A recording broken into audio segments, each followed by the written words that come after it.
We are Steve and Jill. Together, we've been buying and reselling land since the 90s. Our data-centric approach leaves our buyers asking, how can you sell it so cheap?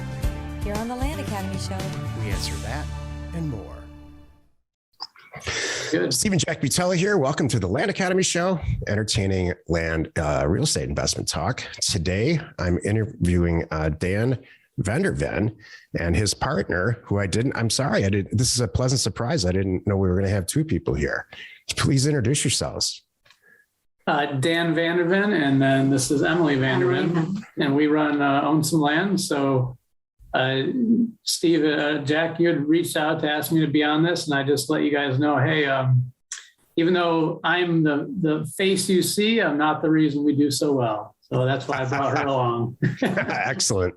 I understand that completely. Jill, I take it, I'm sure. Who's the Jack and who's the Jill in your group, or do you guys mingle it all up? Well, I'm definitely the Jack. She's definitely the Jill. So it's pretty clear. I run the data and she handles people because it seems to work better that way. Yeah. Did it take a while to get to that place? Because Jill and I crossed paths and crossed wires for probably at least a year before we figured out who we are. Actually, Jack, it's funny you say that. I was not involved in the business for about, a year and a half, Dan? Probably the first year. Year? Yep. Yeah. Some funny stories there when I wiggled my way in, trying to learn the ropes. We'll get to those later if we have time. Yeah. No, I'd love to hear about it because I really think that you represent a lot of people that, what Jill and I have, what I've noticed over the years is that people come to us with a partner, and that's not something that we intended at all. So actually, I'd love to hear that story. Like, how did you, I'm sure that Dan, you failed for a year and a half on your own, and then she stepped in and saved you. I mean, well, if you just want to cut right to the chase, there you go. No, similar. I wouldn't say failing, but we certainly weren't hitting the numbers that I thought we would be. And so we had sold another business before this. We dumped kind of everything into land. To backtrack how we actually found you guys, in 2014, I took a real estate course about delinquent mortgages. And I stayed in that community, and then you guys did it was like a symposium for Scott Carson. Oh, yeah. And wow. So it came down. Yeah, it came down to about 3 years now. It came down to this or storage units. And I just thought the way you guys laid it out there, as far as the simplicity, it's simple but not easy concept. This just drew me to land. And then you're right. After about a year of beating my head against the wall and trying to do everything, this one over here, I always think, of course, I'm better at sales than she is. She was like, hey, I can start calling some people. And her very first phone call, she just gets on the phone. I said, hey, can you call this person and offer them X amount of dollars? See what they'll take. So Emily picks up the phone, and she's got years of sales experience, more than I do. And she picks up the phone. Oh, wait. I was so focused on the task at hand. And I was quite rusty at that point. And I was pretty nervous, my first phone call, like, oh my gosh, what do I say? Do I talk like them, or do I speak with a Southern twang? What if they have an accent I don't understand, or she threw all that out the window. Me? She just picked up the phone and said, hi, this is Emily from Own Some Land. So what do you want for your property? No warm up, no how you doing, just straight to the point. So that's when she got plugged in and started listening to a lot of you guys, your stuff, and especially Jill. And I asked her when we were about to do this, I said, do you want to do it? And she said, well, when we were supposed to do this yesterday, she said, I can't do it. I have an appointment. But if there's one thing I'll tell you, just let them know that whatever Jill says is right. Oh, that's great. Jeez, I'm glad she's not here to hear that. Yeah, exactly. So what happened in that one specific deal? Did it happen the way you wanted? I don't think it was after that point, it wasn't memorable. So clearly I don't believe anything we're Yeah. So you just had to get over, get over the fact that you probably know more about all of this than the seller does, right? Right. The practicing too I actually had a lot of fun, really just getting to know all the people I talk to. You have to like talking to people, or or find someone that likes talking to people for you. I mean, that was my next question, because that's not what I enjoy doing in my regular workday. So, you truly, because Jill truly does. She talks to the people who report to her in the land companies, and just everybody who works with us and the sellers. She's just on the phone all day. So, and I know she enjoys it. Are you the same way? You really does it fill up your workday? It can. Yeah. I'm consistently, I'm on the phone quite a bit. I mean, I would say 5 times longer than Dan would be, because he's in the background. I send things to him to be approved, to be priced. I let him be the decision maker on what we're going to purchase for. We have our specific roles, and I really do enjoy, finding out about the history of the land and how they acquired it. And, just the story of these small towns is really neat. Meanwhile, I'm just like, get off the phone. Yeah. He just wants to get it done. Yeah, me too. I'm the same way. I just think there's something better. I'm more effective at something, at other stuff than just talking on the phone. So yeah, it's great. Are you guys both full time? I wouldn't, yes, but I wouldn't call either of us full time because of the hours that we work. Yeah. The one thing that I love, that I've really enjoyed about this, is that everything can be outsourced, and you and Jill have done a good job. And I think there was a spreadsheet that you guys had, and it had all the columns of all the things you should be doing, and then all the things you should be outsourcing. And when it comes down to it, we figured out early on, you can flip land or you can build a land flipping business. And so outsourcing and building a land flipping business, I mean, she's on the phone. When she talks about being on the phone all day, she might be on the phone all day, but she's also doing it while she's at the barn riding horses or whatever we're doing in the day. So I think sometimes people get this misconception that you have to be on the phone or in front of the computer for 6, 7, 8 hours a day. And this model just knocks that completely out. It just completely eliminates that stereotype.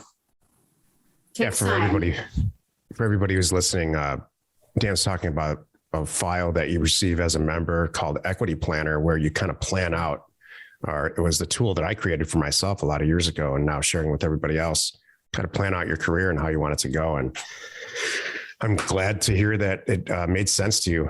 The very newest version of Equity Planner, I took that exact model that you're talking about, and then people were having trouble seeing it the way I saw it, which is sort of like a downflow chart. Yeah. And I made it horizontal, and then a calendar, so that it's to say all the same thing. It's just, look, you need to spend 3 or 4 hours a day at this, maybe max, once it's all in place. And then really jam it forward. And stuff changes. I mean, there's always fires to put out and deals to put back together that fall apart. But in general, I'm glad that's a long way of saying I'm really glad it's working out for you guys. Yeah, and there's always hiccups, and nothing's perfect. Absolutely. But for this business type, if you're looking to actually live a life, I've had other businesses, and I can think of no other that treats your life the way this business treats you, if you let it. Me too. Is there anything that you're trying to get over right now? Any kind of speed bump or something you didn't anticipate? Yeah, go ahead. I already know what hers is. Well, I'm in the process. The beginning stages of looking for someone to replace me. And it's hard to, in my nature, I'm a control freak.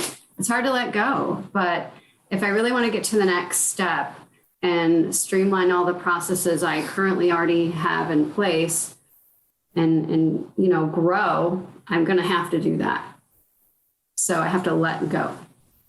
That was one of the most difficult things that in growing this business or anything that I've done professionally at all was getting over the fact that I need somebody else directly below me, or however you want to see it, to work with me directly, not through somebody else. And then to accept the fact that they're probably going to do it maybe half as well as I think I could do it myself. Exactly. Yeah. And that's giving. Yeah. Go ahead. I was going to say, giving up that control is, I think that's a lot of ego. At least it was for me. And, I just had to brainwash myself. I read E-Myth, Who Not How, what is it? How to Work Less and Make More by Ron LeGrand. I really had to make myself believe that other people can do this stuff. And then I started thinking, well, 2 years ago, maybe for some people, 6 months, 3 months ago, you didn't know land existed. And now all of a sudden I think I'm the greatest at it. So I figured, well, if I can figure this stuff out, I'm nothing special. If it's learnable, it's teachable. And so that's where we went on this quest of just, let's start knocking out all these tasks. And I thought she would be the one to be like, great, go ahead, take all my work. But she actually loves being on the phone with these people so much. She's struggling with that now. Whereas me, I don't care. I just want everything off my plate. It's true. There is so much talent out there, though. There really is. I mean, even just our down to, and this may be getting a little bit further into the business, but where we specifically purchase land, soil scientists, surveyors, and the nitty gritty, the complicated stuff, our realtors that we work through, whether you choose to work through a realtor or not, in the state or county that you choose to work in, those people are just, I couldn't do my business without them. And I love building those relationships. We have a virtual assistant that helps us, but that one last piece of the puzzle is what's holding me back. I've really focused in on what you and Jill have taught us about the 5 A's now. I recently learned about the last A, the alive. And I was like, whoa, yeah. That's so important because, are the owners alive and are they able to sign?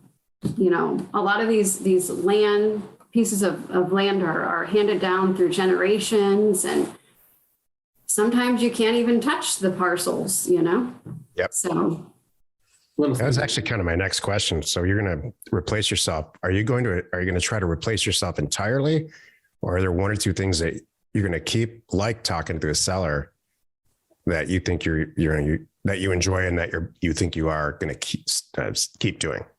I think the negotiation part will be given to someone else who is more skilled than I. Absolutely. All right. So that's great. I mean, Jill got a transaction coordinator about 3 years ago. Her name's Jan, and they get along smashingly.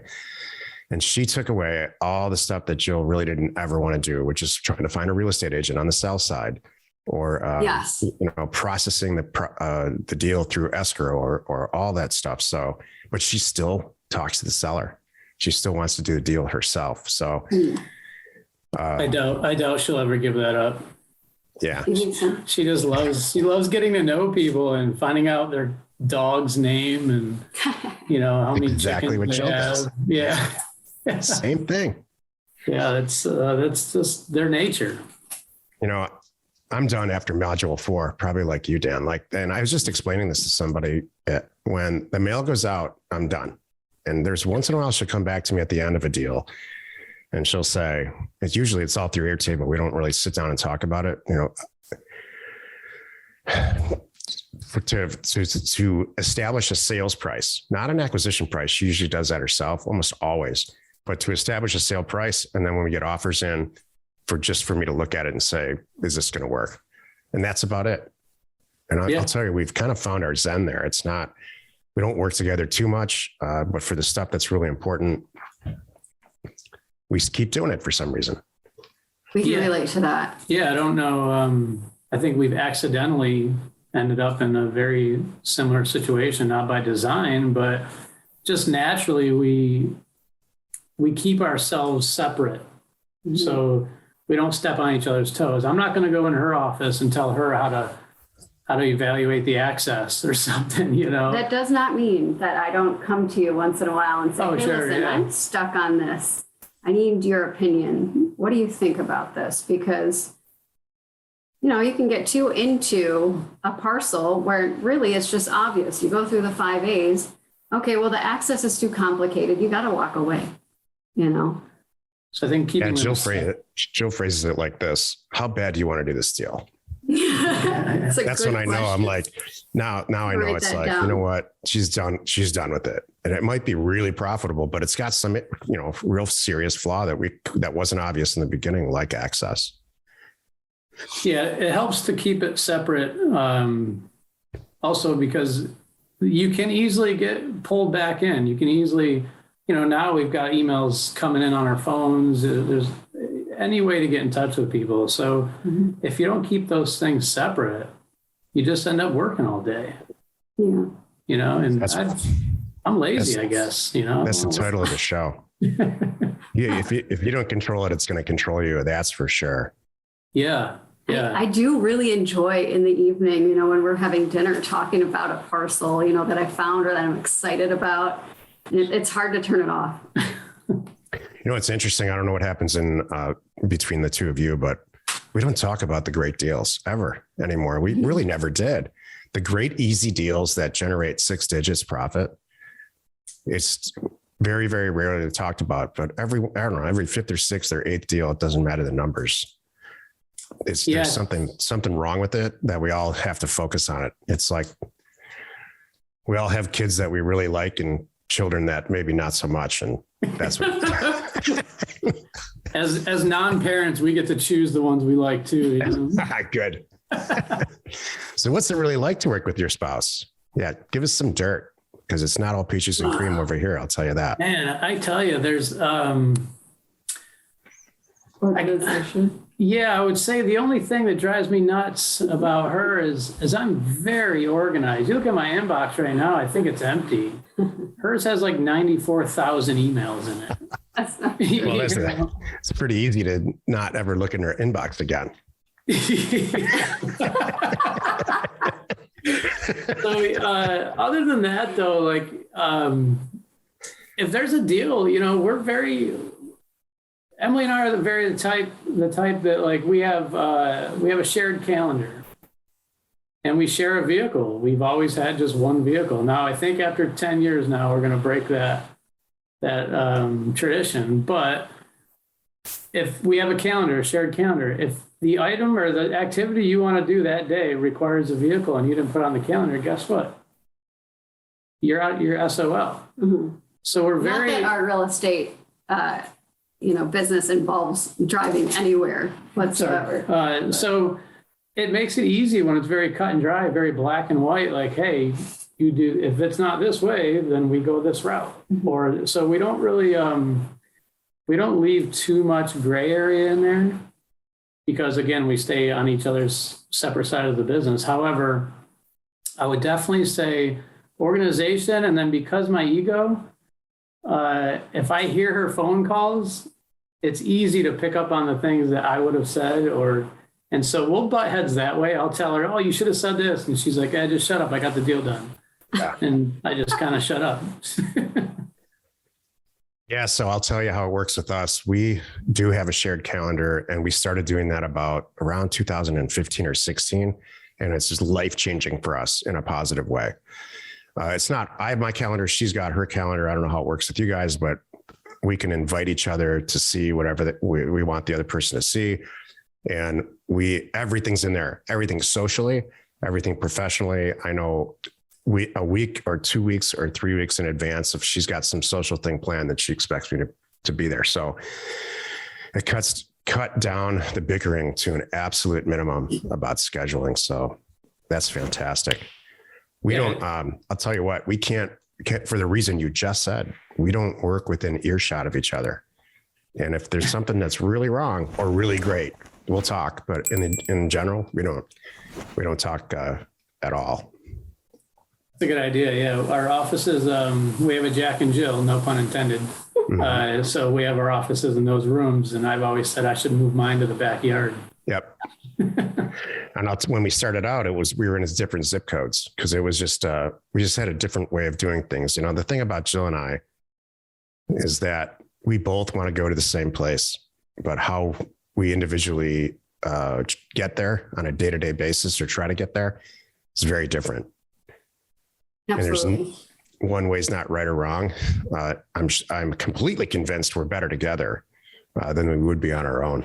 But it's just there's a whole psychology to working with your spouse that I'll tell you, it either works or it doesn't, pretty quickly.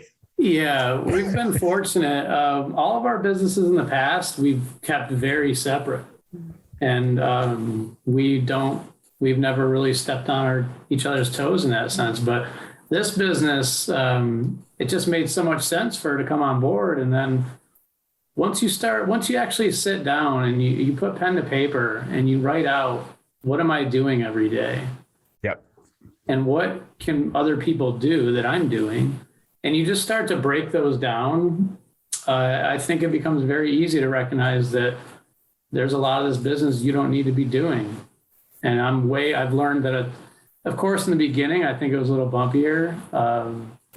We talked about some of the sales things, and I just had to really get her up to speed on the lingo.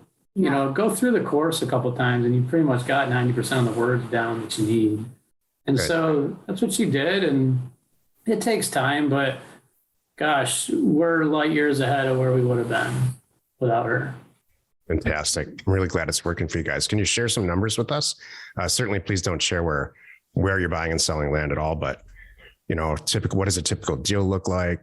How many deals have you done this year? Do you want to do this year? Anything like that would be great.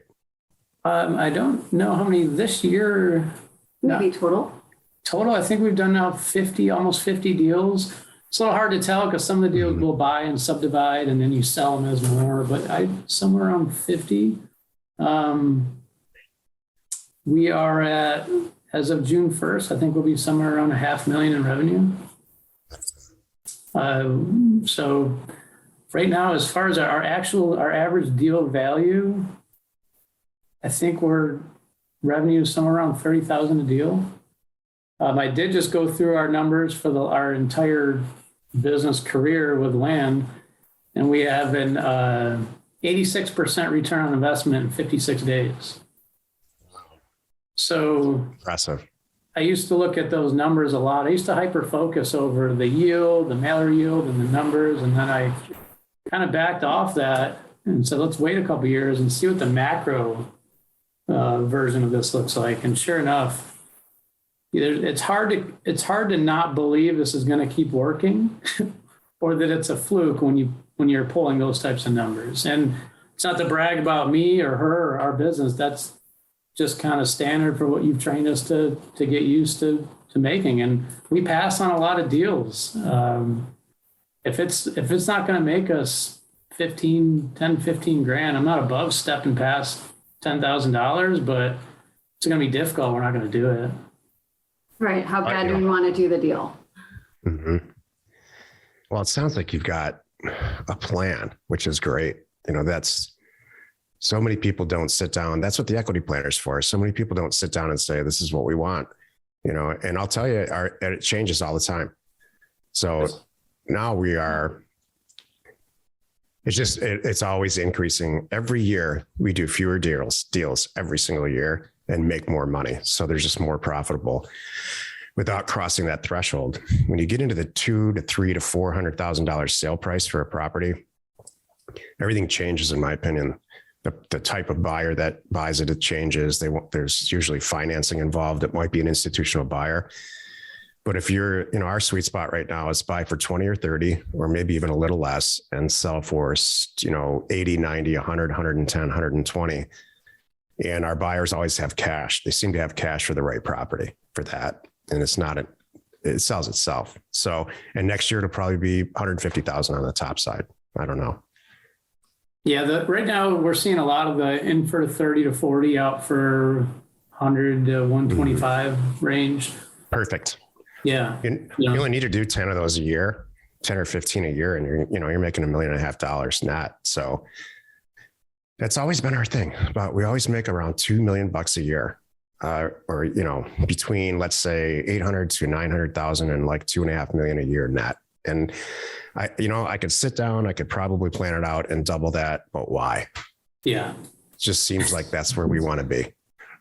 Yeah. Yeah. You get to a certain point, at least in our experience, to where it's more important to just go out and, I like to golf. She likes to ride horses. We like to travel. It's not, you don't, I think a lot of people get into business thinking that we're supposed to slave away all day and this thing's supposed to control you. And I've just learned, and it's taken me a lot of errors, and we've lost businesses, we've lost money, but we've learned that you want to live a life, you better find something that you can outsource and essentially give away the task and treat your business. Your business is something that's a breathing entity that we look at it that feeds our household. Yeah. And so why am I going to slave away at that thing? I'd rather just let it feed my household. Exactly.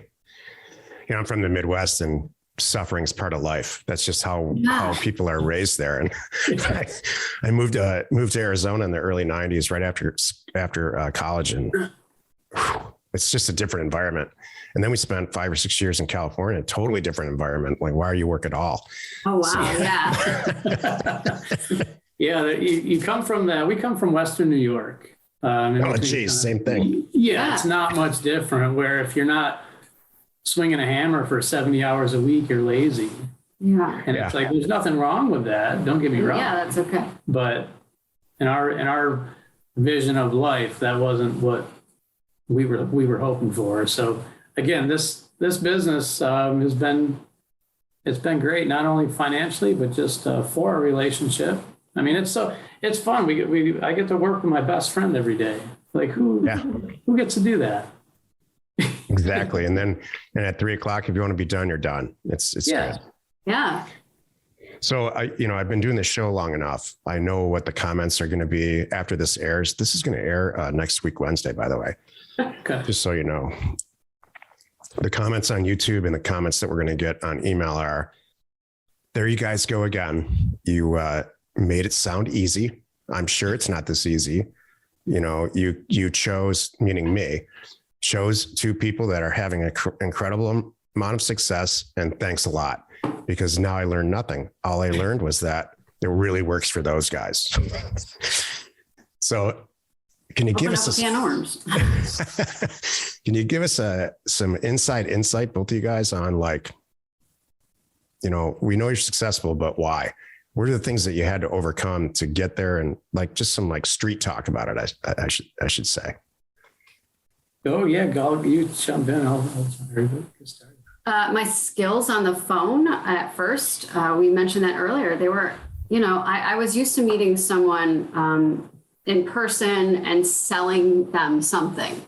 So you're not selling them something anymore. You're giving them what they want. They're selling you their property.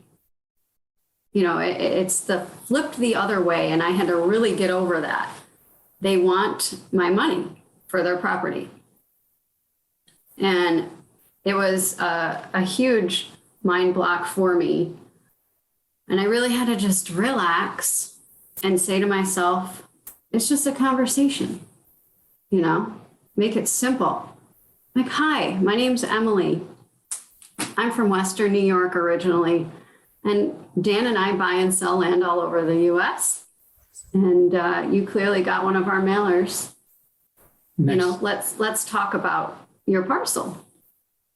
And they people love talking about themselves. I won't deny it. I like to talk about myself sometimes.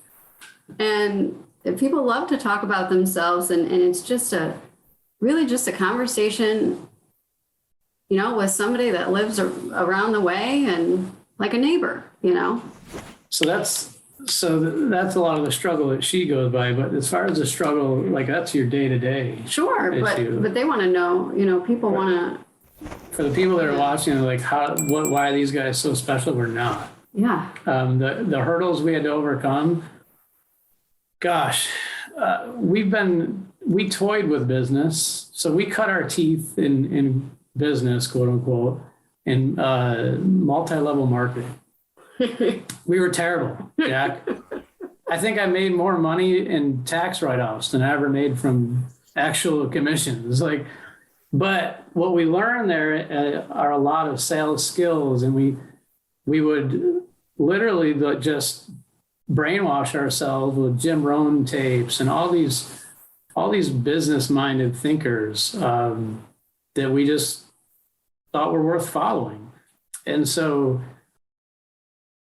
getting to this point, I always say it's simple but not easy. And we brought 5 or 6 of our friends on to show them this, because that's another thing. If you want to fund deals, instead of going into these forums and just saying, hey, I've got money, go help some people figure out how to find deals, and guess who they're going to ask for money. Yeah. And so one of the things that I realized, the mistakes I made when helping one of my friends, is I made him believe that this was simple and easy. And there's a lot of things that come with learning and getting to the kind of the point where we're comfortable with investing back into our business and applying the skills that we've learned. So to get here, I mean, we had a mattress store that failed. Yep. Lost, what was it, 30-some thousand on that. I ran a garbage can cleaning company for like 3 years. I thought I'd hire somebody in 6 months. I ended up cleaning garbage cans for 3 years. I worked in the solar industry. Yeah. And so all these experiences in sales and in business, and a lot of failures. I tried to start an app one time and lost thousands of dollars. I mean, there's a great quote of something like, millionaires risk thousands, billionaires risk millions, and broke people risk nothing. So we've just been making calculated risks. We're not from money. We're not from well-educated families. I think I might be the first one to have a degree. I don't know. We come from that Midwest families where struggling is a fact of life. And so we just fail forward. Yeah, we always surround ourselves with, if you want to be, we want to be like Jack and Jill, right? Not literally. But good for you. Yeah. But the lifestyle, of course, is what I think, most people are attracted to. And so how are you going to accomplish those things without surrounding yourself with those people? And one of the beauties that I think are one of the biggest values that you guys offer with Land Academy, and for the people that are looking at this thinking, oh, great, they can do it. What's that mean for me? Well, go to Land Academy Forum and just start reading. Ask a question and see how fast somebody responds. People want to help you. Yeah. And failing forward, saying that, I mean, it's so true. We're just learning as we go, just like everybody else. But the tools you guys provided us, yeah, it makes it simple so that anyone can do it. You have to send the mail. We know this. It's a numbers game. You have to send the mail. But you're learning as you go. And there's a whole network that can support you. And you're going to fail and you're going to lose deals, but you're going to get some really awesome deals too. You guys fit the Land Academy profile perfectly. There's a reason there's only a few hundred Land Academy members, and there only ever will be a few hundred. You have had previous businesses that you're dissatisfied with, and you're not afraid to work, and you know it's going to cost some money. And so that's very, very hard for many, many people to digest. Any one of those things and all of them together is pretty unusual. So you guys are unusual, and I'm glad this is working for you. every time we teach, we teach this class called Career Path, where we help people basically add a zero to what they're making already. And it's very hard to communicate to somebody if they're missing one of those things. And look, all you got to do is change this one thing, and people receive it differently. It just clearly makes sense to you guys, and it's always made sense to me. So I'm very glad you guys are having, I'm glad the program's working for you, and I'm glad you're working together. Like, I wish Jill could have made it today. We'll air this thing, but I'm going to get you back in the schedule so all four of us can talk about working with your spouse, because I just think it's one of the funniest topics ever. It really is. Yeah. Honestly, though, we're just so grateful to be here and to be experiencing this and learning with everyone. It's amazing. Yeah, the people, I mean, and anyone getting started, find yourself there's so many accountability groups, Land Academy members, the ones that stick around, there's some groups out there. You hop in there, and once a week, you just talk shop with your buddies about land. And I tell everybody, one of the members, Paul, he set up a group. Gosh, I don't think I'd be here today if not for Paul and that group. And so get out and make some friends in the industry, find some buddies, talk shop. It's no different than if you're working at a job and you're sitting in the water cooler. That stuff is really valuable. So again, another kind of piece of the puzzle that you guys offer that may not even realize how impactful that is. That's great to hear. We have this thing called office hours in the Career Path scenario, and we never intended to start with that. And that's exactly what it became. I'm glad it's working for you guys. It's great. Thanks for being on the show. Thank you. I really, it's a great time. It's just a great talk. And I'm going to have my person, Gabriel, reach out to you again, Dan, and get you in the schedule for maybe like a month from now, if that's okay. Yeah. No worries. That'll be fun with Jill, and see if these two ever stop talking. Exactly. We're in trouble now. You and I can sit there in the background and just, hack our numbers away. Well, thanks again, guys, for having us. We'll see you soon. Your time. Take care. Thanks, guys. Great show. A lot of fun. I'm really glad it's working. I mean it.